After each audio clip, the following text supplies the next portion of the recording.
இன்றே டவுன்லோட் செய்து உங்கள் ஃபேவரட் ஷோக்களை என்ஜாய் பண்ணுங்க. எனக்கு இக்கட்ல நிறுத்தி உன் கையில மோதிரம் போடுற மாதிரி சிச்சுவேஷனை கிரியேட் பண்ணிட்ட.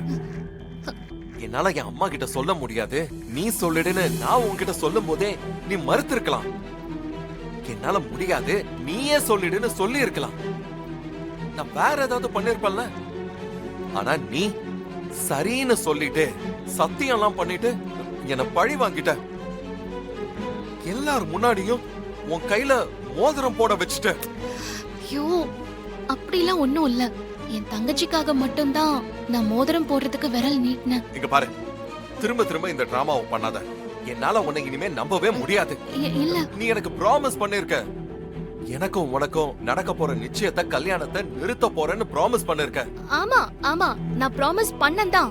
நான் இல்லன்னு சொல்லவே இல்ல. இப்பவும் சொல்றேன், உங்களுக்கு விருப்பம் இல்லாத இந்த கல்யாணம் நடக்காது. அப்படின்னா இப்பவே வந்து என் அம்மா கிட்ட இந்த கல்யாணத்துல விருப்பம் இல்லன்னு சொல்லு. என்ன என்ன யோசிக்கிற? நான் நிச்சயமா உங்க அம்மா கிட்ட நீங்க சொன்ன மாதிரி வந்து சொல்றேன்.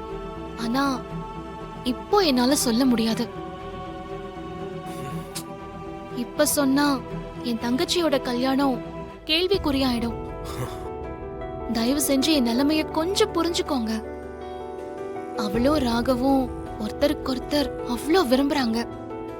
2 பேருக்கும் நிச்சயதார்த்தம் நல்லபடியா முடிஞ்சிருச்சு. கல்யாணமும் நடந்துருட்டும். காரணம் சொல்லாத. அதுக்கும் இதுக்கும் எந்த சம்பந்தமும் இல்ல. என் அண்ணனுக்கும் உன் தங்கச்சிக்கும் கல்யாணம் நடக்கும். அதை நடத்தி வைக்க வேண்டியது என் பொறுப்பு. இது பாரு, உன்னால என் அம்மா கிட்ட வந்து சொல்ல முடியுமா முடியாதா? இப்ப என்னால சொல்ல முடியாது. சரி, நானே என் அம்மா கிட்ட சொல்லிக்கிறேன். ஏய் விஷால் விஷால், ப்ளீஸ் அவசரப்படாதீங்க. சரி, கல்யாணத்துக்குள்ள நான் எப்படியாவது சுபத்ராத்த கிட்ட சொல்லி புரிய வச்சிடுறேன். அது வரைக்கும் தயவு செஞ்சு கொஞ்சம் பொறுமையா இருங்க. நான் நிச்சயமா நீங்க சொன்னதை செஞ்சிடுறேன். புரிஞ்சுக்கோங்க ப்ளீஸ். உங்களுக்கும் எனக்கும் கல்யாணம் நடக்காது. அது ஏன் பொறுப்பு. இப்படி பேசி பேசி என்னை ஏமாத்தினது போதும். இப்ப நீ சொல்றியா இல்ல நான் சொல்லவா? நீ சொல்ல மாட்டேன்.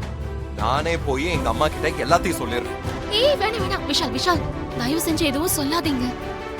என்னோட தங்கச்சி உங்க அண்ணனை எவ்வளவு லவ் பண்றா தெரியுமா? ராகவுக்கு தீப்தியோட நிச்சயம் ஆக இருந்தப்போ அவ எவ்வளவு கஷ்டப்பட்டா தெரியுமா? அதே மாதிரி நானும் ஒரு பொண்ணை எவ்வளவு லவ் பண்றேன்னு தெரியுமா? கூட எனக்கு நிச்சயமே ஆயிடுச்சுன்னு தெரிஞ்சா அவ எவ்வளவு கஷ்டப்படுவான்னு உனக்கு தெரியுமா? விஷால் விஷால் விஷால், நான் சொல்றத கொஞ்சம் கேளுங்க ப்ளீஸ். விஷால் விஷால், ஏய் விஷால் நில்லுங்க. விஷால் இரு பிரியா. விஷால் விஷால் விஷால் ப்ளீஸ். விஷால் நில்லுங்க. அக்கா என்ன ஆச்சு? நான் வந்துடுறேன், நீ போ பிரியா.